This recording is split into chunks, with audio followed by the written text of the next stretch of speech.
Assalamualaikum dan selamat pagi. Okay, hari ni kita nak masuk topik normalization.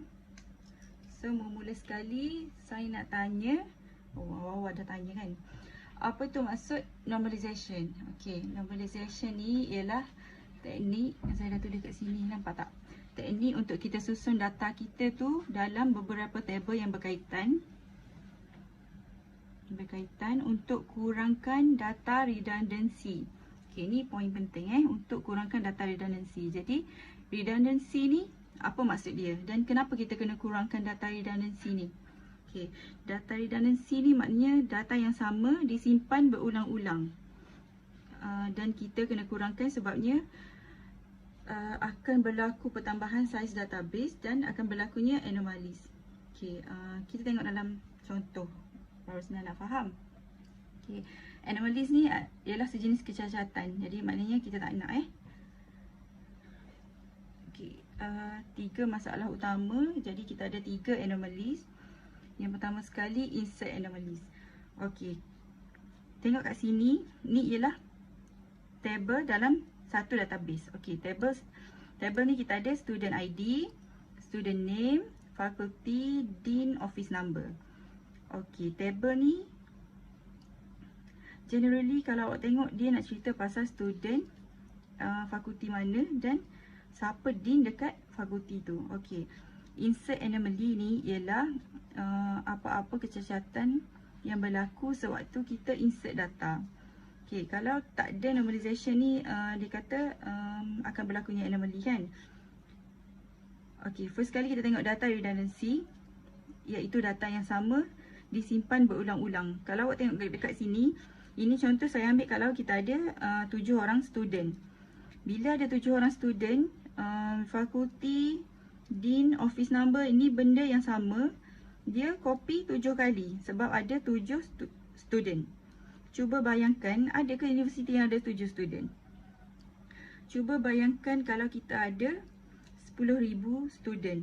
Jadi benda ni diulang sebanyak 10,000 kali. Bayangkanlah betapa besarnya saiz database awak tu. Dan insert anomalies ni maksudnya macam ni. Bila kita nak insert satu data baru, okey, 108. Okey. Dan student name, ada student baru. Okey, contohnya nama Nadia. Fakulti pun sama.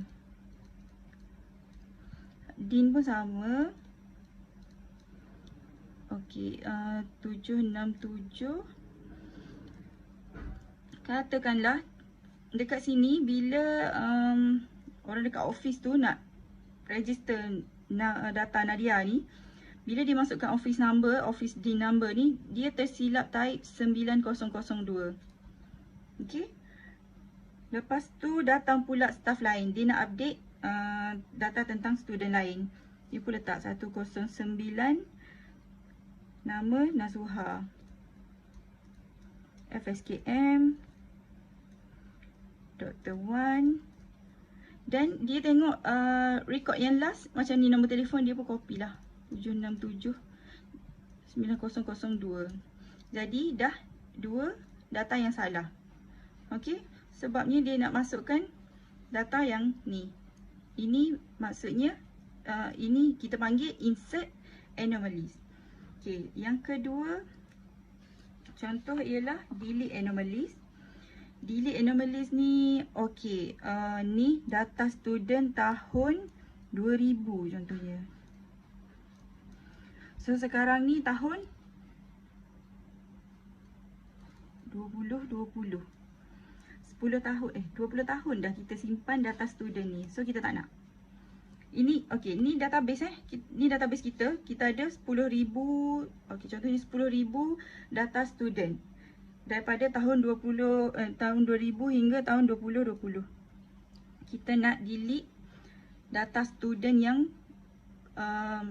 study dekat UiTM ni pada tahun 2000. So contohnya 7 orang ni lah yang study tahun 2000. Jadi bila kita delete yang ni, kita kena delete ini primary key. So primary key ni wajib delete. Tak delete, dia tak boleh delete semua So bila kita delete yang ni, dengan nama fakulti, dean dengan office number sekali, dia akan terdelete. Semua ni jadi tak ada. Okey, jadi kalau kita nak cari record siapa yang jadi dean tahun 2000 ni, mana kita nak cari? Sebab data tu berada dalam table student yang belajar pada tahun 2000, dan bila kita delete data student tu, data fakulti, office number dengan dean sekali semua kena delete. Jadi tak ada. Okey, itu delete anomaly. Okey, contoh yang lain ialah update anomaly. Okey, contohnya tahun ni, tahun 2020, dean kita, dean untuk fakulti ni dah tukar jadi kepada Dr. Z. Okey, jadi satu-satu ni kita kena edit.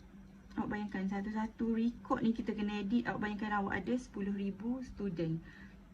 Data ni tak berkaitan pun dengan student ni, tapi sebab dia berada dalam table yang sama. Dan data ni disimpan dan diulang sebanyak 10,000 kali. So kena buat 10,000 kali lah Dr. Z.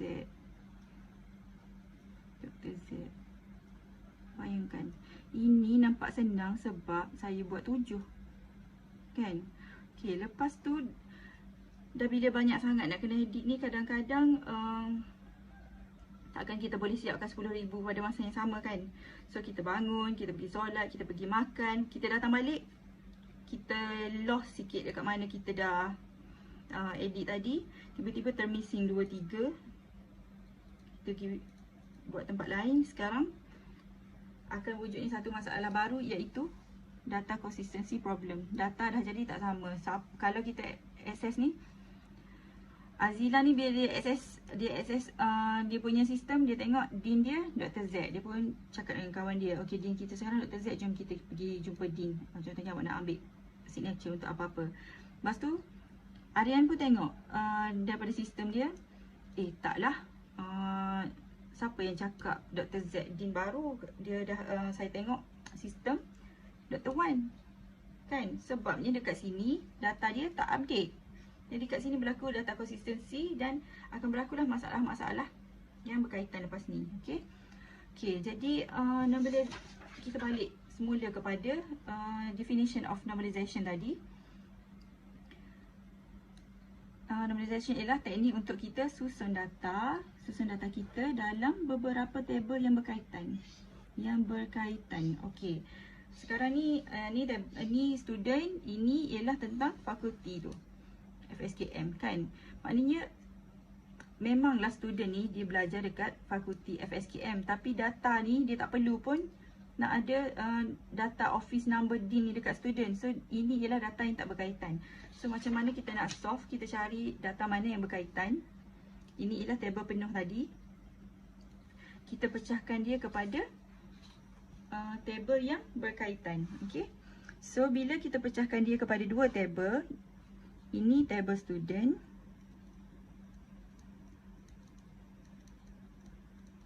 ini table fakulti. Bila kita pecahkan dia kepada dua table, okay, let's say kita nak delete semua student ni, kita delete je. Dia tak akan bagi efek kepada data fakulti, data dean dan office number kan. Dan data ni juga dia tak perlu nak simpan berulang-ulang. Simpan sekali je lah, kita dah tahu dah.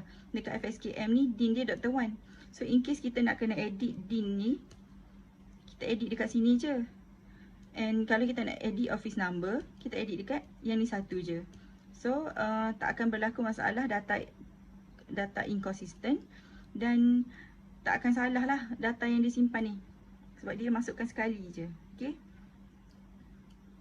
Kalau nak edit, delete, update yang ni pun tak ada usik yang ni. So dekat table student ni kita masukkan sekali fakulti untuk kita linkkan antara dua table ni. So kita tahu student ni tahu, kita tahu student ni belajar dekat FSKM. Dan kalau kita nak tahu dengan lebih lanjut, kalau student ni dia nak jumpa dekan dia, dia pergi refer dekat table ni, dia boleh tengok FSKM, siapa dean dia, berapa nombor telefon dia. Okey, macam tu cara dia. Okay, so dalam normalization ni, kita ada 4 phase. Mak boleh refer kepada nota awak nanti, iaitu anomalize data. Kemudian kita ada first normal form, second normal form dan juga third normal form. Okay, macam mana dan apa yang terjadi di setiap phase tu, saya akan tunjuk dengan contoh. Okay. Contohnya dekat sini, kita nak transform data kita kepada first normal form. Okay, ni antara syarat-syarat first normal form, kena dalam bentuk table, sebab kadang-kadang bila kita dapatkan data, ini kita nak transformkan anomalize table kepada first normal form. Ini adalah step-step untuk kita dapatkan a complete normalized table. Okay, so kita kena make sure data tu dalam bentuk table dan tak ada value yang berulang dan juga ada primary key. Okay, kita tengok contoh kat sini. Tengok contohnya. Okay, contohnya cuba tengok table ni. Okay, yang ni dah dalam bentuk first normal form ke belum? Adakah dia complete dengan syarat ni? Okay, kalau tengok kat sini bentuk table betul dan ada key ni betul, tapi dia kata kat sini tidak ada value yang berulang.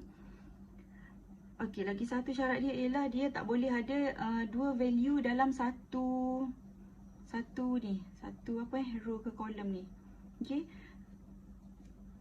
Contohnya yang ni. 102 Liana, subjek dia Java dan C++. Okey, kalau macam ni, yang ni bukan table kita bukan dalam first normal form lagi. Yang ni still anomalized. So, apa yang kita kena buat ialah buat table ni balik. std id, std name, lepas tu subject. Kita pecahkan data yang sama ni, 101 Azila Java, kemudian 102 Liana Java, 102 Liana C++, 3 ni PHP 204 Daniel Java. Okay, jadi dia akan repeat dekat sini, kat tepi ni kan, PHP 105 Aryan C++, 206 Ariana C, 207 Arian C++, 107 juga Arian C. Okey, jadi inilah rekod kita, data kita yang dah dalam bentuk 1NF. Okey, macam tu je 1NF. Senang kan? Okay, bila kita dah settle 1NF ataupun first normal form, kita akan move to second NF, second normal form. Okay, apa syarat second NF? Syarat pertama dia ialah table kita tadi mesti berada dalam bentuk 1NF. Maksudnya, kalau awak dapat table dalam bentuk macam ni, yang still ada repetitive data dalam satu kolom ataupun row ni, saya selalu tertukar yang tu.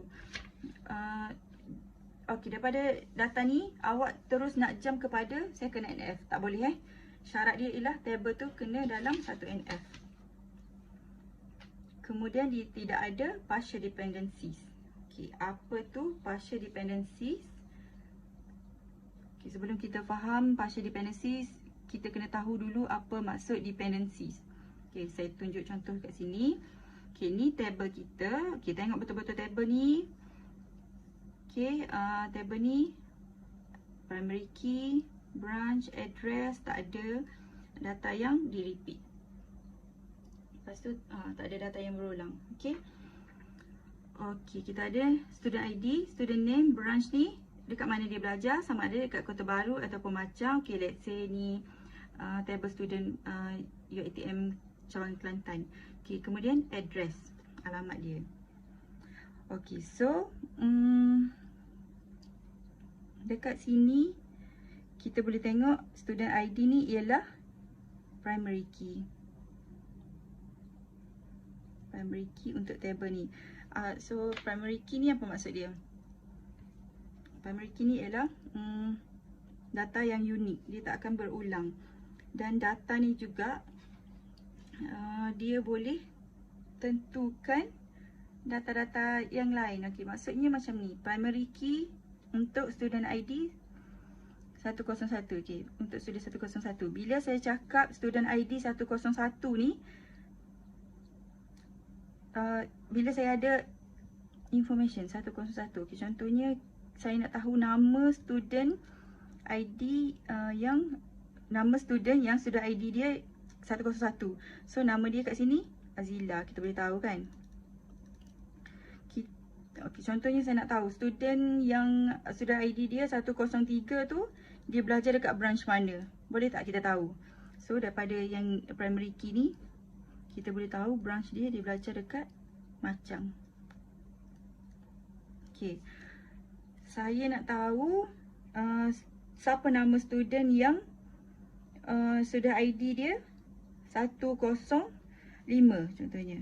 So kita tengok kat situ 105 nama dia Aryan. Okey, student yang student ID dia 108.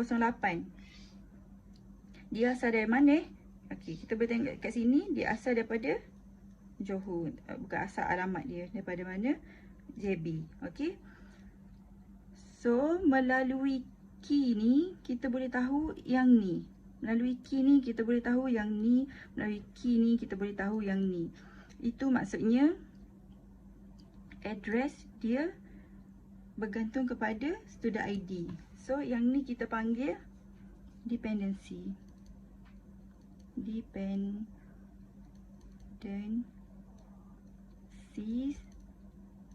atau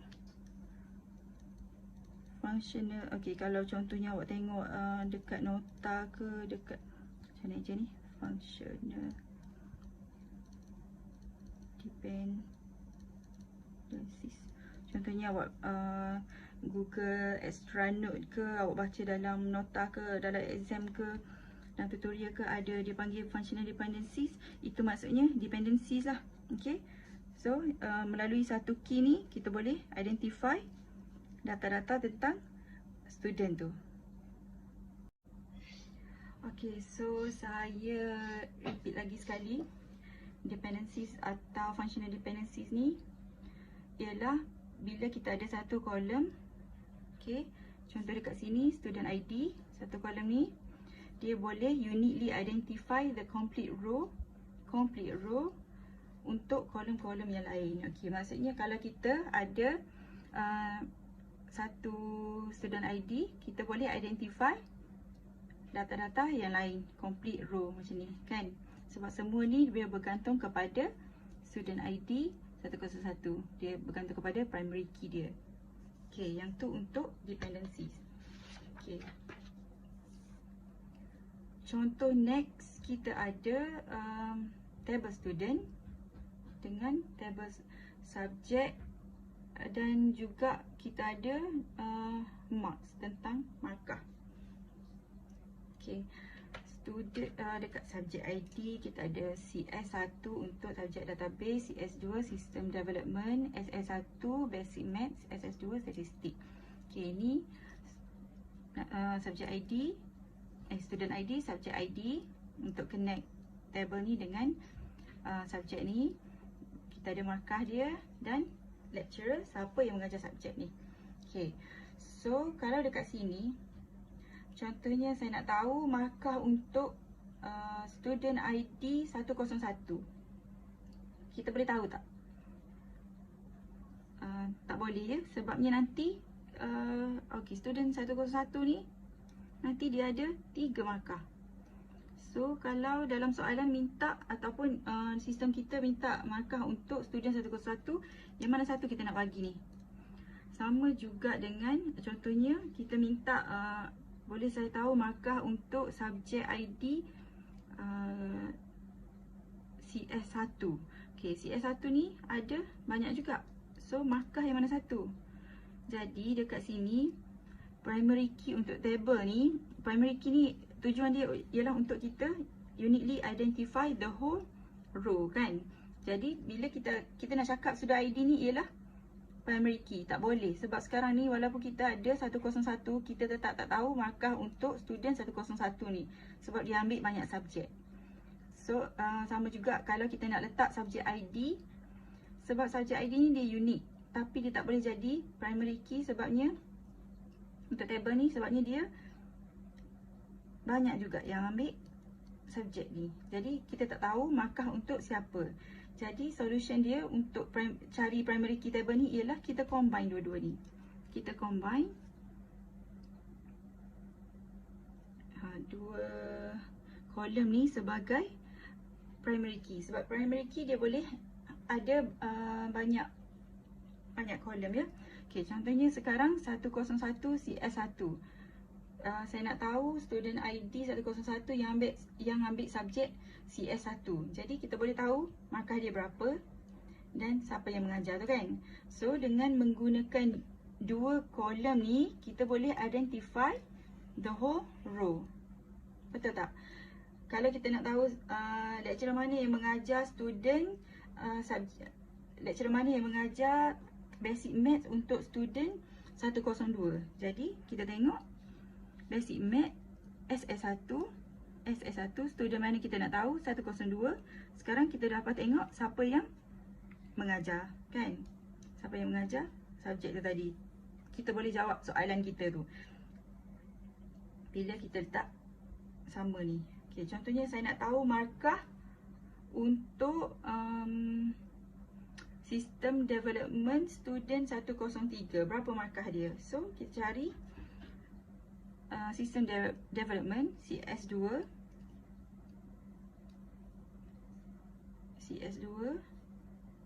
Okay, untuk student 103 markah dia 94. Okay.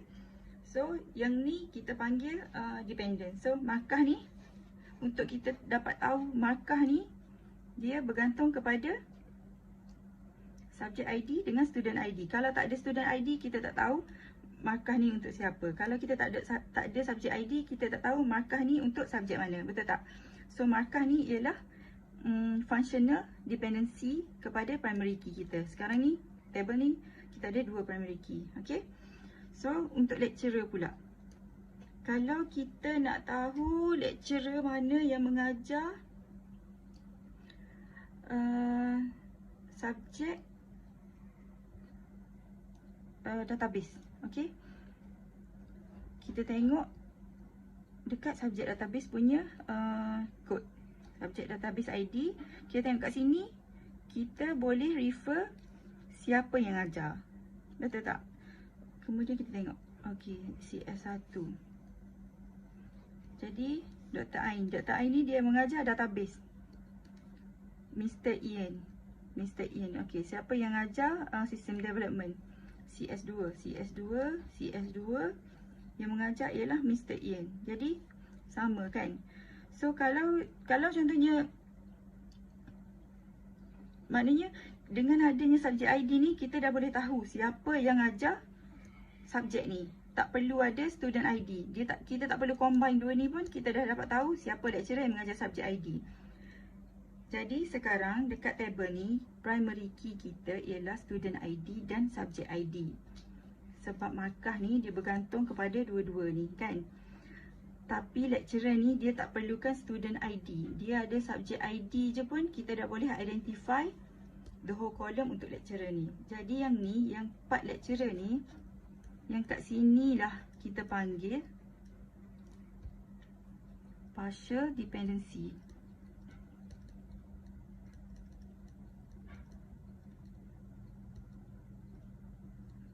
Partial tu maknanya separuh kan. Maknanya dia bergantung separuh je daripada primary key kita tadi. So dalam second NF, syarat untuk kita cakap table kita tu dalam second normal form tidak ada partial dependency. Jadi Yang mana ada partial dependency kita kena buang. Macam mana kita nak buat tu? Kita macam kita tahu lecturer ni dia bergantung kepada subject ID. So kita boleh ambil je data lecturer ni, masukkan ke dalam table subjek ni. Subjek ke atas ni, yang ni. Okey, jadilah macam ni. Student ID, subject ID, marks. Yang ni untuk table marks. Yang ni untuk table subject. Okey. Sekarang kita check balik ada tak yang partial dependency. Kalau marks, kita kena bergantung kepada, kita nak tahu satu ni dia bergantung kepada dua ni kan, dua kolom ni, primary key dia. Samalah yang ni pun. Ini cerita dia sama dengan tadi. Okey, sekarang yang tadi yang memberi masalah kepada kita ialah yang ni, lecturer kan. So dekat sini lecturer ni adakah dia still partial dependency? Kita tengok kalau kita nak tahu lecturer mana yang mengajar subjek database, kita refer kepada primary key table ni, iaitu subject ID ni primary key. Primary key dia CS1. Bila kita bagi dia punya primary key, kita boleh identify the whole row ni kan. Maknanya kat sini dia dah jadi functional dependency. Dia dah bergantung sepenuhnya kepada primary key dia. Okay, sebab primary key dia sekarang pun dah jadi subject ID je, tak ada dua macam dalam table ni. So sekarang table kita untuk dua ni dah berada dalam second normal form. Okay, so settle second NF. Kemudian kita ada third NF ataupun 3NF, third normal form. Okay, syarat 3NF apa? Syarat 3NF, okay, first kali table kita mesti berada dalam second normal form. Second normal form maknanya kita dah siap transform table kita dalam second NF, baru kita boleh start dengan 3NF. So kalau awak dah siap 1NF, awak tak boleh lah nak pandai-pandai. Okay, 1NF dah settle, second kita skip je lah, kita pergi je ke 3NF terus cepat sikit. Macam tu tak boleh haram. Okay, siapa buat macam tu saya rotan. Okay, kita tengok syarat kedua dia, tidak ada transitive dependencies. Okay, apa pula transitive dependencies ni? Tadi kita ada functional dependencies. Kita dah belajar juga partial dependencies. Sekarang ni dibagi pula transitive dependencies. Maknanya dalam 3NF tak nak ada transitive dependencies. Okay, jom kita tengok contoh. Kita ada dekat sini table marks, table markah student tu. Okay, kita ada student ID dan subject ID. Lepas tu kita ada markah, kita ada exam name dan total marks. Okay, markah ni ialah markah berapa student dapat untuk subjek ni. Exam name ni, okay, biasanya satu subjek tu dia ada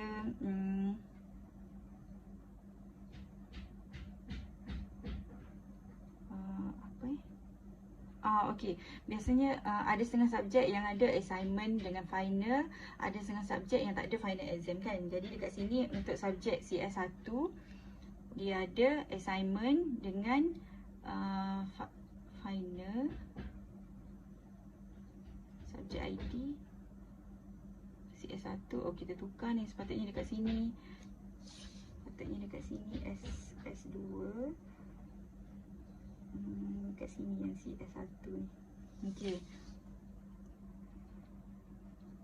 Okay, untuk subjek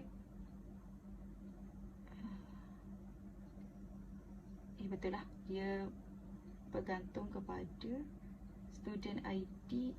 Alamak, betul. Alamak, sorry. Okay, exam name ni, okay, subjek ni dia kena ada assignment dengan final, tetapi ada setengah subjek yang tak ada final kan. Okay, so total mark ni ialah markah penuh untuk satu-satu exam tu. Contohnya assignment, markah penuh dia 40. Jadi student 101 ni dia dapat 39/40 untuk subjek CS1. Student 102 ni dia dapat markah 35. Assignment dia dapat 35 untuk subjek CS1. Okey, jadi sekarang ni kita tengok balik yang tadi yang functional dependency ataupun dependency tu. Okey, kalau kita nak tahu markah untuk student dengan student ID 101, kita kena refer kepada student ID dan subject ID kan. Okey, table marks ni dia ada composite key. Composite key maknanya primary key dia terdiri daripada dua primary key. Maknanya kita ada dua ni baru kita dapat primary key untuk table ni. So itu yang dipanggil composite key. Okey, dia ada dua primary key. Sebab kalau kita nak tahu markup untuk student 101 ni, kita tak tahu yang mana satu, yang ni ataupun yang ni markah kan. Tapi bila kita combine dua ni, kita dapat tahu markah. Betul tak? Jadi untuk student ID 101, subject ID CS1, bila kita bagi dua ni, kita boleh tahu markah dia 39. Dan exam name ni kalau awak perasan, dia bergantung juga kepada subject ID dan student ID. Okey, tapi kalau kita tengok kat sini, total marks ni dia tak bergantung kepada subject ID. Dia bergantung kepada exam name. Maknanya total mark ni, kalau kita nak tahu markah penuh untuk assignment ni berapa? 40. Total mark 40 ni untuk siapa? Untuk yang ni. Total mark ini untuk siapa? Untuk yang ni. Okey, jadi kalau tak ada yang ni, kita tak tahu ni. Tapi kalau tak ada yang lain, kita still boleh tahu markah ni untuk siapa, kan? Okey, jadi ni saya tambah lagi satu untuk supaya lebih clear. Markah ni 70 untuk assessment. Yang ni contohnya dia tak ada final dengan assignment. Subjek dia semua 100% bergantung kepada assessment. Okey, kalau tak ada yang ni pun, kita still boleh tahu tentang yang ni. So, maksudnya total marks ni dia bergantung kepada exam name. Kan? Total mark dia bergantung kepada exam name. Jadi exam name ni, okey, kalau cerita tadi, cerita yang ni, lecturer ni, kita panggil partial dependency sebabnya lecturer ni dia bergantung kepada subject ID. Dan subject ID ni ialah a part of primary key untuk table ni. Sebab table ni primary key dia ialah student ID dan subject ID. So, lecturer ni dia bergantung satu je daripada dua primary key tu. Yang tu partial dependency. Sekarang ni, total marks ni dia bergantung kepada exam name. Exam name ni pula tak ada kaitan pun dengan dua primary key ni. Okey? Jadi yang kat sini lah kita panggil transitive dependencies. Bila dia bergantung kepada kolom lain yang bukan primary key. Okey, faham? Yang tu transitive dependency. Jadi untuk 3NF ni, kita tak boleh ada transitive dependencies. Okey, jadi macam mana kita nak buat? Since dia bergantung kepada yang ni je.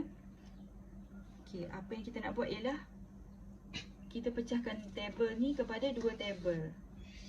Kenapa kita kena pecahkan? Kita berbalik semula kepada, kenapa asyik kena pecahkan je table ni kan?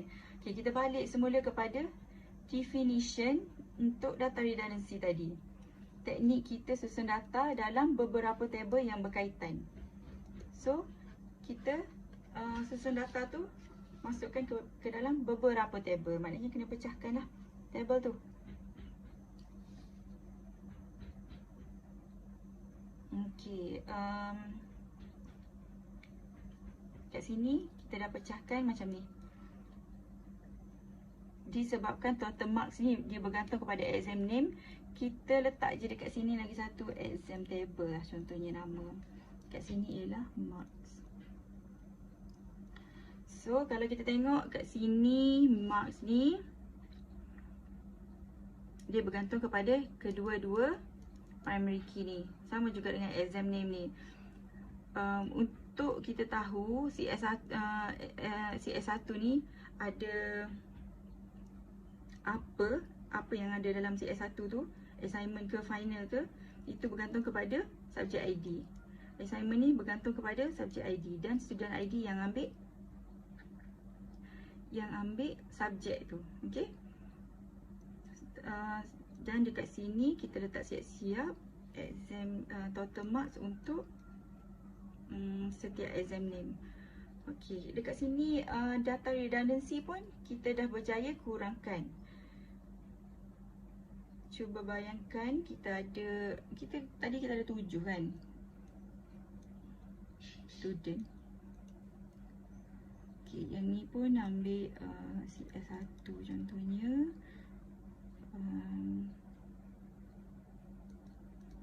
Okay, CS1 ni dia ada assignment dengan final. So kat sini CS1 C39 52. Kat sini assignment, kat sini final.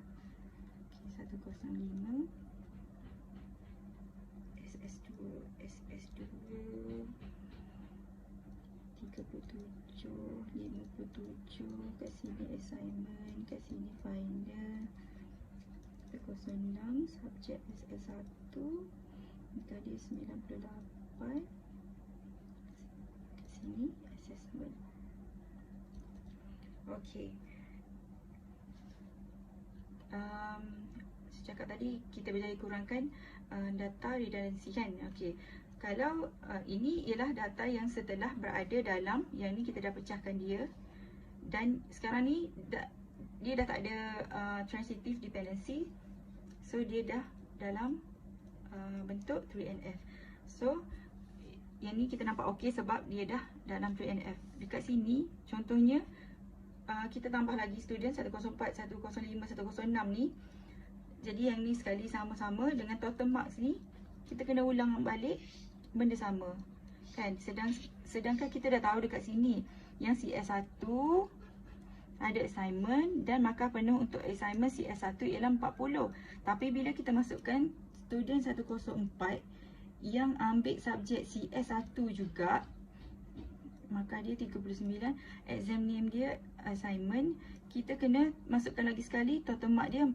Sedangkan benda ni benda sama. Dan memang tak akan berubah. Okey, yang ni sudah ditetapkan.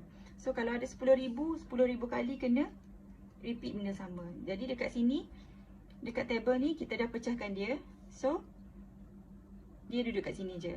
Okay, let's say tahun depan UiTM nak tukar sistem. Assignment 30% je, final 70%. So kita ada 10,000 student untuk subjek CS1 ni, dia nak tukar pemarkahan.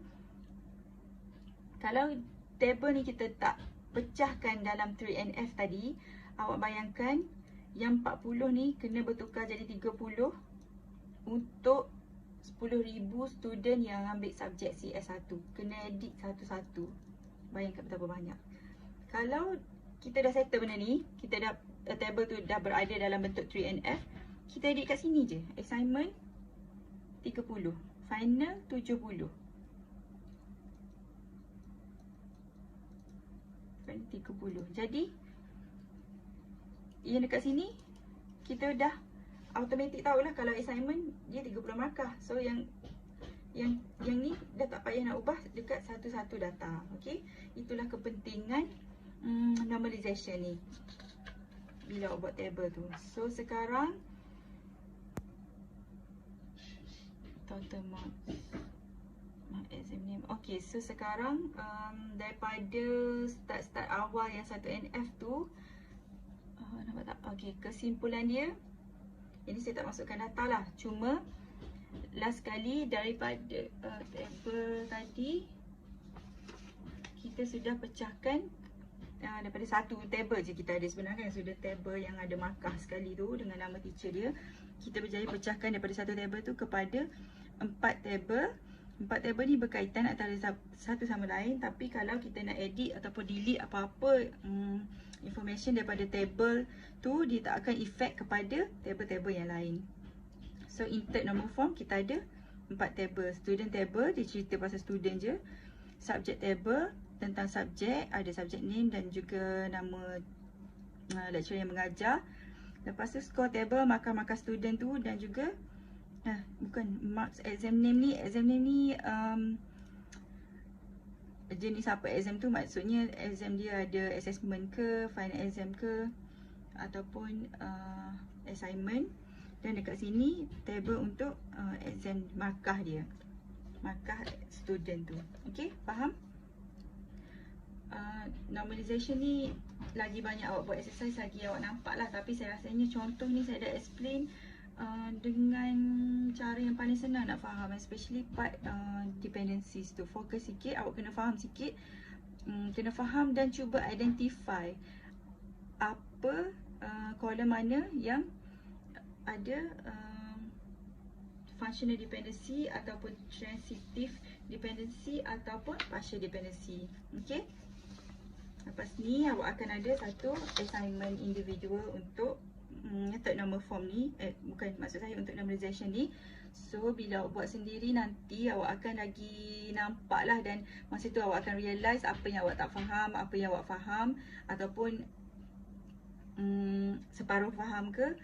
Cuba buat dulu, nanti dekat mana yang stuck tanya saya balik. Okay, okay, bye.